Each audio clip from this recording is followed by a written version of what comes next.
I think we'll get started. I'm Ross. I'm the percussionist and co-artistic director of ICE, and this is Bergrún Snæbjörnsdóttirr. I think I pronounced it okay. Snæbjörnsdóttir. That's okay.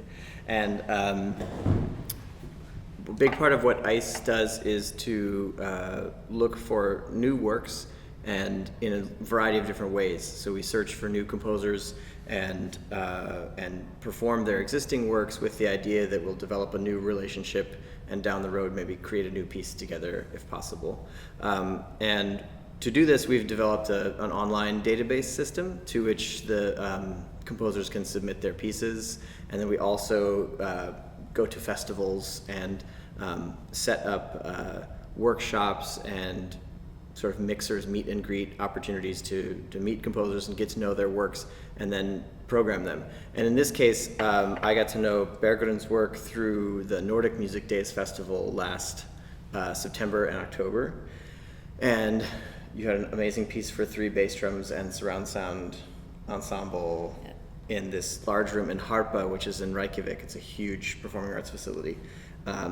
And as I was sort of going through all the footage that we were collecting as a team there, I found the piece and then wrote to you to see if you had any other pieces.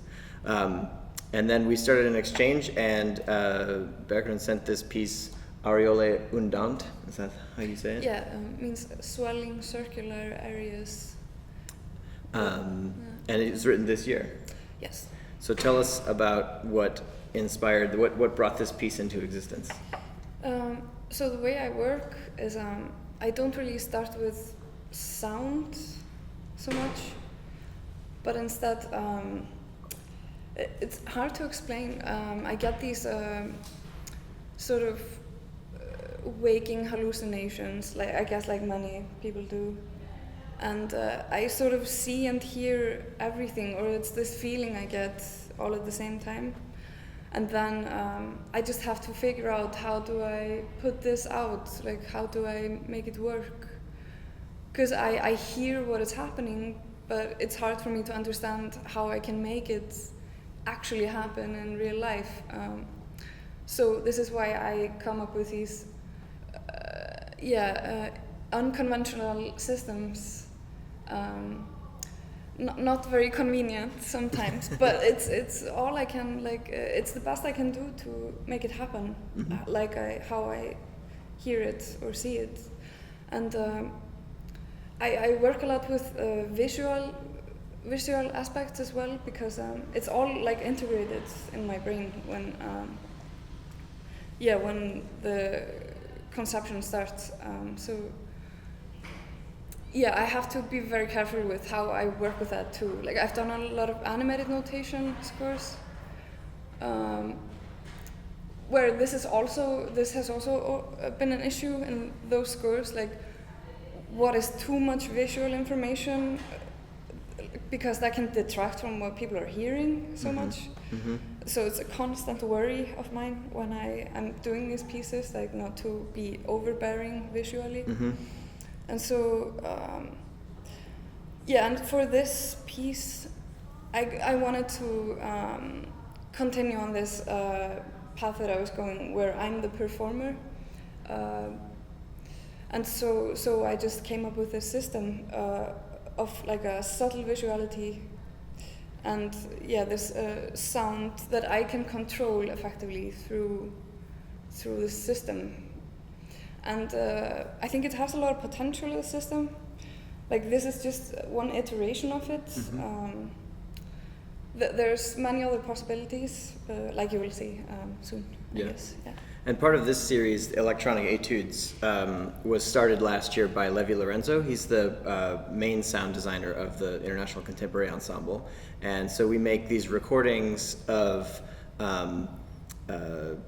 workshops, tutorials, and demonstrations about technology and music, not only for the people who are here for the workshop, but also they get edited later so that they live with the piece. And so this opportunity to chat about the piece and how it works and why it works the way it does will enter into an archive, and then the future performers of this work will have this as a resource, so that you don't have to reinvent the wheel every time. And also for sort of permanent posterity beyond all of our lives, we have a relationship with the New York Public Library of Performing Arts, where these videos and documentation enter their archives. And so down the road, if someone wants to look into either the technology related to this piece or the concepts, or if after you've written 50 more pieces, people want to do a retrospective of your work, then this is the kind of archive that we're hoping to contribute to. And so some of the questions that we ask and that we're interested in investigating are, what makes this piece tick in terms of the concepts and the technology? And by breaking that down into the most simple pathways of technical communication, then let's say in 10 years when you want to do the piece again, but we're now on Max MSP version 12 or whatever, there's a way to recreate it because the future performers know the system's design. Does that make sense? Mm-hmm. And have you already worked with pieces of your own where you're trying to access materials from 3 or 4 years ago and it becomes problematic? Has that been an issue yet for you? Not yet. I feel like I've run into like tiny hiccups, mm-hmm. for sure. Not drastic ones. Fixable in a day or so. Mm-hmm. So, but I foresee trouble ahead for mm-hmm. sure. Like I've seen colleagues of mine run into trouble. Back everything up 3 times. Spread it around the world, the backups. I think that spreading around the world thing has 2 manifestations that are really important. One is that you obviously have redundant copies in different places, but by having different ensembles access the technology and make it portable and transferable to their systems, it means that it has multiple iterations that may achieve the same artistic result. It's a little bit like playing on a 9-foot piano and then a 5-foot piano. So things change, but the identity is still there. And with technology, a lot of projects that ICE has worked on in the last 15 years, including pieces from the 60s and 70s, have been a process of migration from analog technology to digital. So for pieces by Luigi Nono or Paulina Laveros or John Cage, what types of systems, we ask ourselves the question, what type of system would they use if they had digital technology at their disposal? And then we, with current technology, have to ask ourselves, okay, in 50 years, how will this work with just all wireless cell phone technology as opposed to the current system that you've designed, and try to make the concept of the piece outlast the ephemeral obsolescence of technology. So I'd love the score that you sent us, and maybe we'll just take the group through this because it was so intriguing from the title page even to this idea here of having the audience in the center and then having each instrumentalist surround the audience as well as possible, and that manifests in different ways depending on the hall, concert hall. Last night we did it in the Playhouse, and doesn't have a lot of space for the performers to be, so we just occupied different seats in the audience and had one person in the balcony. And then the light sensor performer, which was you, or is sort of center in the action, and that is communicating with a computer.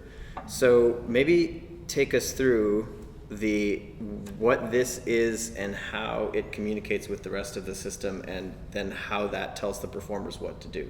Yeah. So this is a light fixture.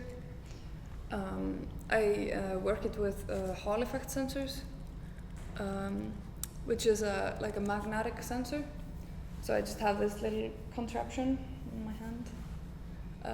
It's just convenience, that's it. And this goes through Arduino and into my laptop. And so an Arduino, just to break it down for the future and for the room, yeah. An Arduino is kind of like a way of taking analog information and converting it to digital information, right? Yeah. So it might be like this light gets brighter or dimmer, or something moves faster or slower, and an Arduino has the ability to detect that and convert it into data. Is that right? Yeah. It's just like a mini computer. So it can receive like analog numbers and turn them into digital numbers, which go into the Maximus P patch that I have on my laptop, or you know. Yeah, so it's just reading numbers. You know, the closer I go, the higher the number. The further I go away, the lower the number. And in this particular piece, I just use it as an on-off switch. Yeah, and then the Maximus P patch receives those numbers as an on-off function. Mm-hmm. And this ignites sequences of events in both all the laptops, the 6 laptops for the performers, and also for the light fixture.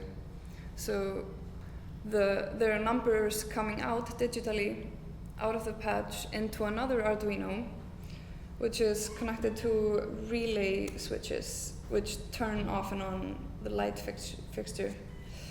So it's analog, digital, digital, mm-hmm. analog. Mm-hmm. So when you're putting this magnet closer to the orb, mm-hmm. That's sending greater or lesser numbers mm-hmm. to the computer, mm-hmm. and then the computer with its software translates that into information which the light itself uses to turn on and off. Is that right? Yeah. Okay. And is it a direct correlation, or how is that correlation made? You mean between the light fixture and the... Between your gestural number creation and the lights that correspond? Well, so in the Maximus P patch, there's a system in place for what happens in the light. So, mm-hmm. and this evolves over the whole piece. So I have some parameters in place. What happens in the piece is that every on gesture, like now on, I can actually just do that right now. So this is on, and it's like a fast flicker, but over time it slows down, and over the whole piece the light grows dimmer, and the flicker becomes more sluggish over time. And this is all punched into the patch beforehand, and then it's off. Now it's on. So the flicker effect is something that the software Maximus P in your computer is telling the light to do, based yes. with the second Arduino relay, right? Yeah. And the shapes and curves of that flicker is something that you designed? Yeah. And what went into that design process? There were several factors. Let me look at this. This I did in collaboration actually with a friend of mine, Chris Woods. Mm-hmm. So we worked together on finding out how to make all these curves. It's kind of difficult to explain how to begin. But I guess to simplify it, you have control over not only the light turning on from 0 to 100, mm-hmm. but you can make the light turn on and ramp from 0 to 100, and then a different ramp down. You control that curvature. Yeah. Mm-hmm. And the design of that artistically is to evoke something different than just like flashes on and off, but some sort of like what's the sort of motivation behind the curvature there? Is it Well, the curvature of the light, it isn't so important in itself. It's mm-hmm. more like the feeling of just of the central figure, a visually very stimulating thing. Mm-hmm. And the feeling of the central figure transmitting energy somehow to the ensemble. Mm-hmm. So how that works together is this fast flickering in the light fixture is contrasted by long flashes and long drones in the instrument, which grow shorter over time as the flickering grows slower. So it's as if the centrality is emitting energy to the circles around. And that's the function of the curvature. Yeah. The result for those of us who don't understand the entire granular system, the result feels, as a performer, feels like there's a kind of central beacon which forms, which communicates an unknown language, or sort of commences a ritual of sorts. And the connection between the pulsations and your gestural, sort of minimal gestural language feels like it has control, but it doesn't. But the control system isn't obvious. And I wonder if you could speak a little bit about that design. Was there ever a part of your design where you want something didactic and direct, like I do this and then the sound happens? No, I never wanted that, because it feels to me like it takes away the wondering. I don't like it when people don't wonder. You know, in music, you can't know what's gonna happen. That kind of, for me, takes out of it. If you sync up visuality with sound too directly, it can become. I mean, that can have its own sort of effect. Like that's a different kind of scenario. But for me, doing this is more to create a place where people don't know what's happening, and like they sense, right, that there is some control, but they don't understand how. Yeah. And it's totally intentional on my part. Yeah. And, yeah. I'm particularly fond of that concept of sort of unknown rituals and games that are played without the observers understanding the rules. I think it's a really strong feature of the piece, and it actually affects the way the performers behave too.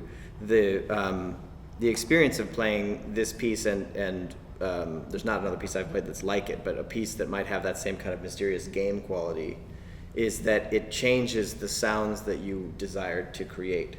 Because the sounds you desire to make as a performer are imbued or sort of like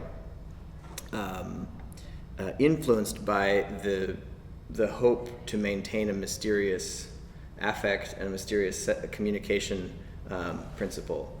And so when we rehearsed the piece first on Thursday, we had the lights on just so we could see each other and communicate, and that created a different kind of environment than when we went to show conditions and turned the lights off. Everybody played differently too. I mean, it creates an atmosphere, and so one of the things that's interesting about visual design in contemporary music is how much it actually creates an environment for a different sonic interpretation. And I think that, you know, in your designing of the score, and what we see, like these types of really highly customized score diagrams, is just as influential on the resulting sound as the way you've designed the darkness and the flashing orb and this sort of ritualistic communication. I wonder if there's if that was something that is a feature of your other works, or. Yeah, I mean, when I write my pieces, I have to think about who is playing them and who is comfortable with what first. And also, for pieces like this, it doesn't do to put too much information. So I prefer trying to keep it to one page. Yeah, because it gives a sense of, you know, I like it when I don't really know how it's gonna be interpreted, even if I have something in mind. Like, I still like to hear what might come out of it differently. Yeah, so I definitely like to keep that aspect of mysteriousness, I guess. Yeah. And do you think, like, since you've worked with two different groups with no overlapping personnel except yourself, do you feel like you might change, or from the first performance in Northern California to this one, what did you change in the score to make it easier for the ICE second group to play it? I didn't actually change anything because I was very curious to see what would happen. And yeah, I think I'm not sure it would change that much. Maybe have the right parts for the instruments. Sure, yeah, and have the right instruments for the parts. Yeah. But I think that our experience with the piece was that the score is mostly explicit. It tells exactly what you need to know, but it relies on a certain experience of performance practice with creating longer form, not drone based, but sustain based, texture based music that just departs significantly from the tradition of sound production of any one of those instruments. And one of the things we talked about in the rehearsal was that there's a strong desire to make sure that the instrumental identity is always obfuscated, is always mysterious. Is that a feature of the design of this, that we don't necessarily want to hear oboe-ness or English horn-ness? Yeah, for sure. Like I'm just because I just finished grad school at Mills College. It's a very improvisational heavy program. Like they have Roscoe Mitchell, Fred Frith, Sina Parkins, James Fay, and it's just it was just so amazing to hear all of the sound production. It was so up my alley. Like it's less to do with thinking too hard somehow. I don't know if that's the right phrasing of it. It's just well, all of those performers have created a kind of non-cerebral, non-academic approach to their instruments, but still very free and experimental. Yeah, and that's totally how I perceive myself as well. So I haven't really been making pitched music, well, that's not maybe true. It's just I'm a fan of obfuscation of instruments for sure, and I find myself attracted to musicians who do that thing, like improvisers. Like long form drone music is very comfortable for me to listen to, and I love it. So yeah. And so, I guess it's sort of like a sort of topic change, but coming back to technology a little bit, I think that the concept for the piece and the platform that you've created for the environment you've created for making sound in a precise and specific but non-repeatable way is really interesting. It's not new for this group. We play pieces that have open scores all the time, but the freshness of this work for us interpretively is that the element of ritual and of a kind of mysterious game are not common features of every open score. Sometimes the game element of the score we are deliberately trying not to show to the audience.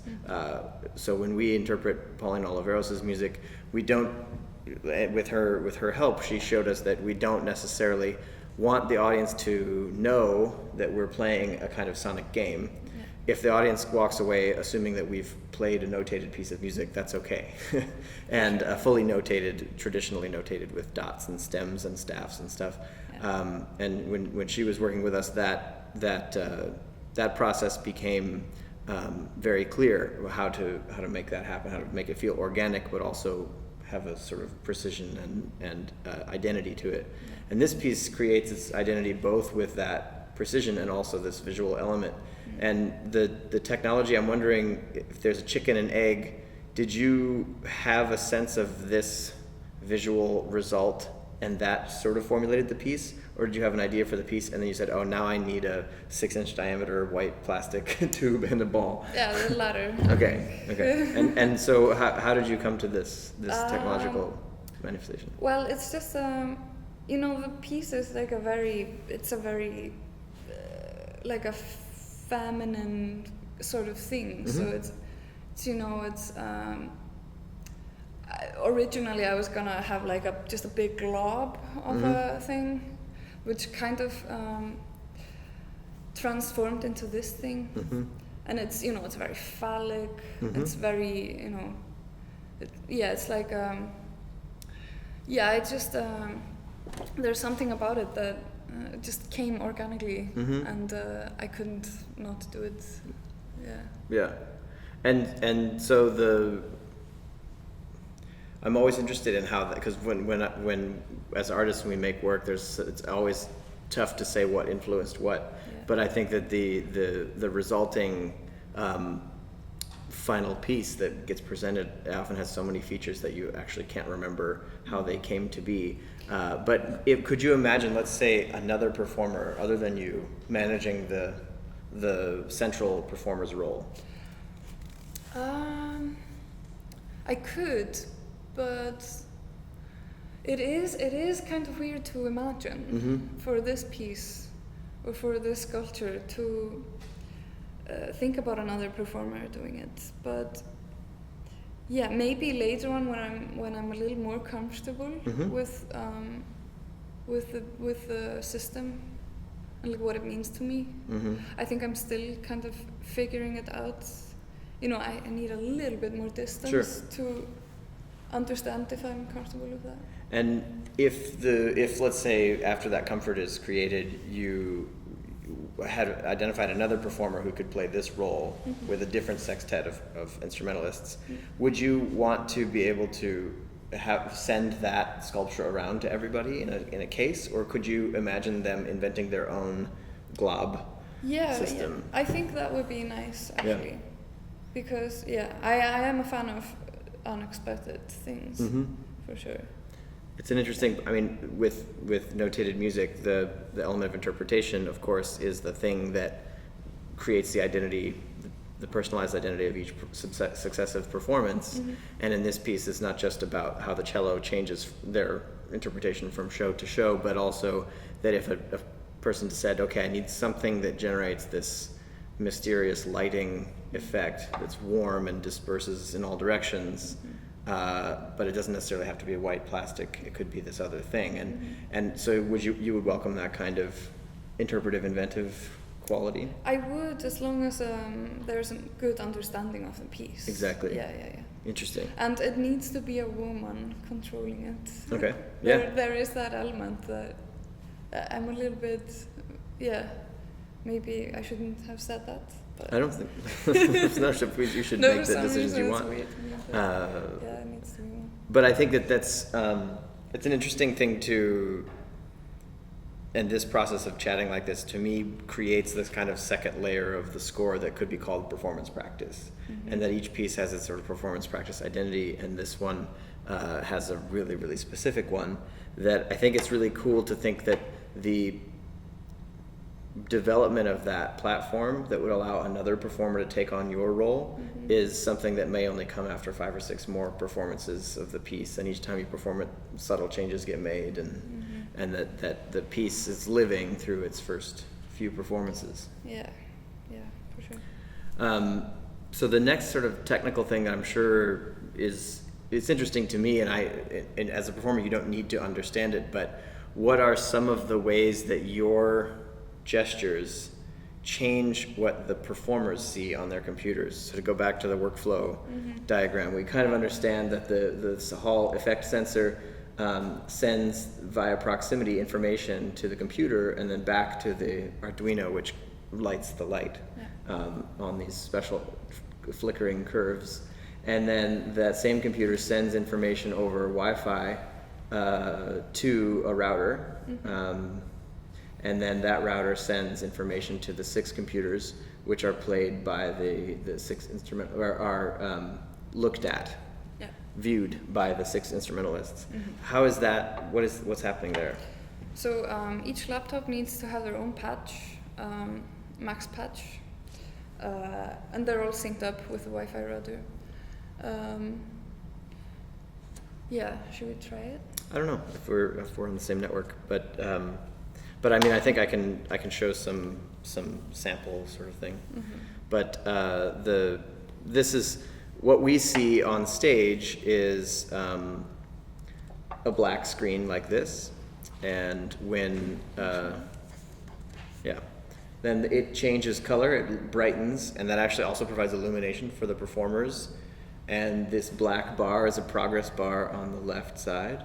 And on the bottom in the black area, there are sometimes scores. You can press the button on the... This one? No, press escape. And in the bottom square, press one thing. This one? No, someone else. Anything else besides the bottom one. This one? Yeah. Cool. And so then the the performer sees these little score diagrams at the bottom, and the progress bar, over which time you execute this gesture. Is that right? Yeah, and then yeah, they will see this if I'm holding my hand here. But as soon as I take it off, the score on the bottom disappears, triggering a shift into the sub score, which is an improvisational score. So, is this too simplistic a way of describing it? If your hands are close to the device, then the music that we're playing is more tightly notated, and if your hands are further away, it's slightly more improvised or the drone based. Well, if my hands are on the fixture, then you follow the main score, right? Which is what you have in the bottom screen, which changes over time, over 15 minutes. Yeah. But if I take them off, the score disappears. But what also happens is the longer I keep my hand here, the shorter the flashes grow. So I think it's like a curve of 90 seconds, which is the period of which they grow from slow to short. And over time, over 15 minutes, this curve always gets shorter as well.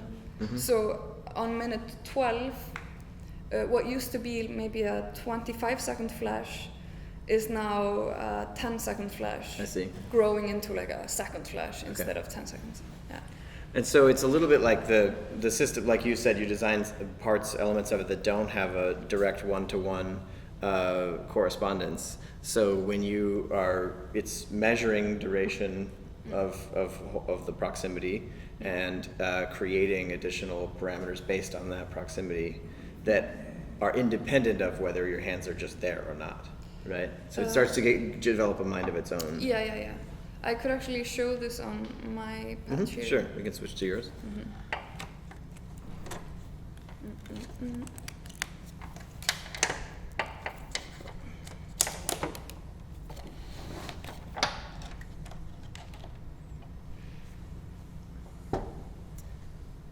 There you go.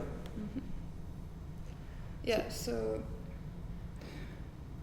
this is the way I can configure how I want the system to work, like by changing some numbers here. And this is so here I could configure how often the flashes go on. Here I could configure how long or short I want them to be. Here, how long or short I want the silences in between the flashes to be.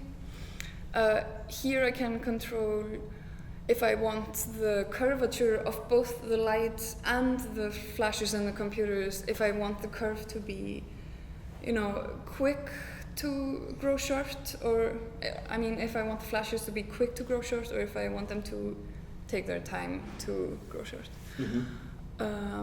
Yeah. And you can see, like, now the cello number 1 and cello number 2 are playing.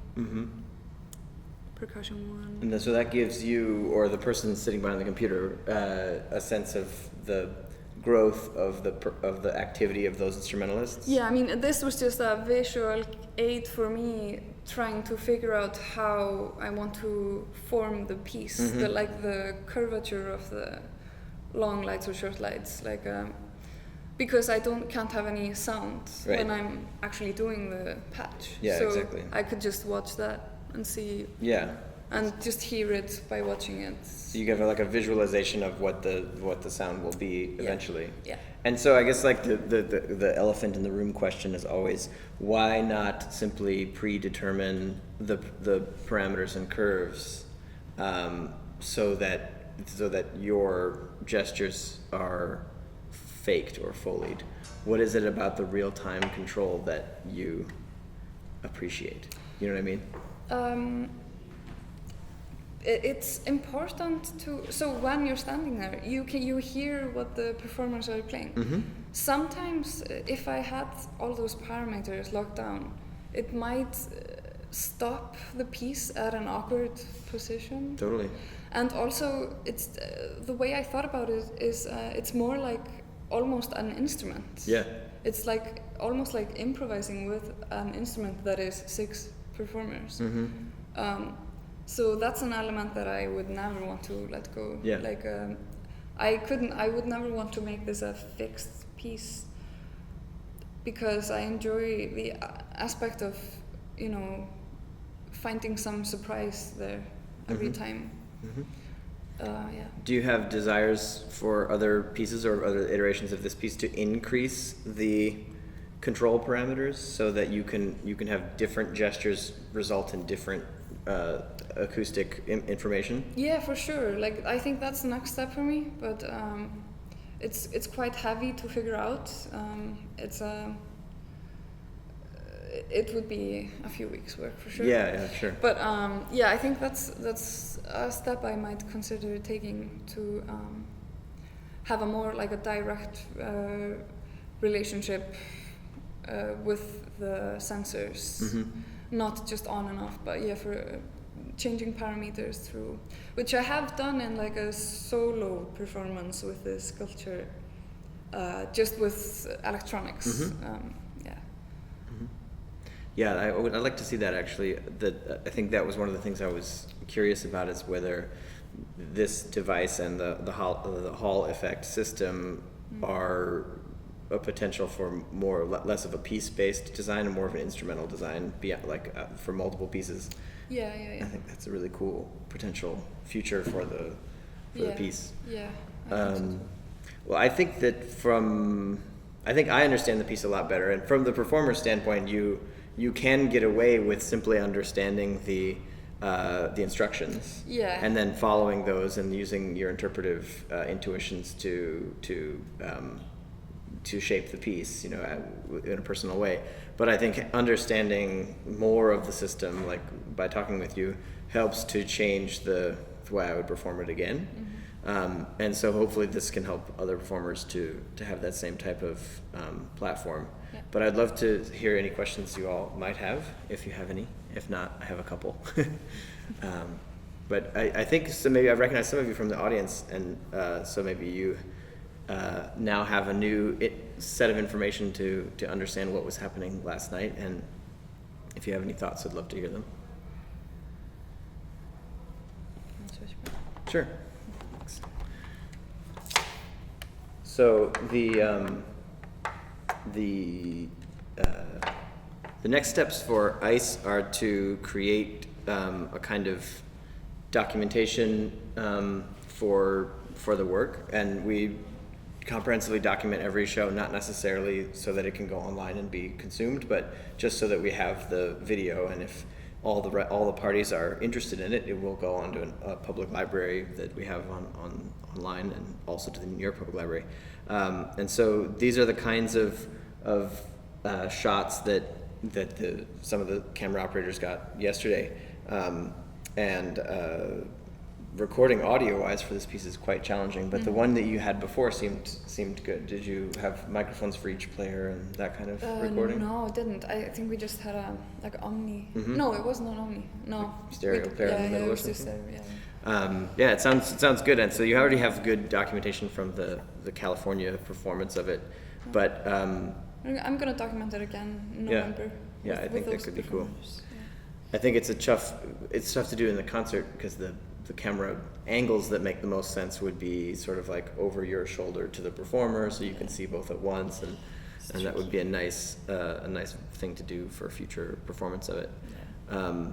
I also feel like, and I was talking to a couple audience members last night, that the last night's program was extremely eclectic and had musical styles that were all over the map. So it's hard to situate this piece in a program. If I were to do something over again, it would be that this piece is the only thing on the program. Could you imagine a version that was 45 minutes long? Yeah, for sure. Like I'm trying to prepare that actually for like the winter, like a longer version. Yeah.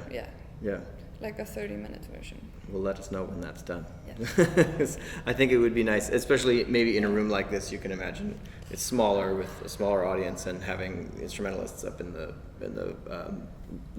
surround sound. That could be really nice to have a close proximity like that. Yeah. The premiere was in a beautiful, like a chapel. That was like a circular shaped chapel. Oh, cool. Audience had like, it was a surround benches. So you were able to achieve that kind of circle space. It was just kind of written for the space. And so when you're making music, is that kind of site specificity a common feature of what you're doing? Yeah, I'm very non-practical person. I just kind of do what I want to do. Well, this system is designed really streamlined and practical. I mean, I know it's tough because there's a lot of potential, sensitive places in the signal flow, but it's really impressive design. To be streamlined, though. Yeah, yeah. Cool. Well, if there aren't any other questions, we'll move on to our other rehearsals and stuff. And thank you all for coming. And we can find this online soon for further consumption.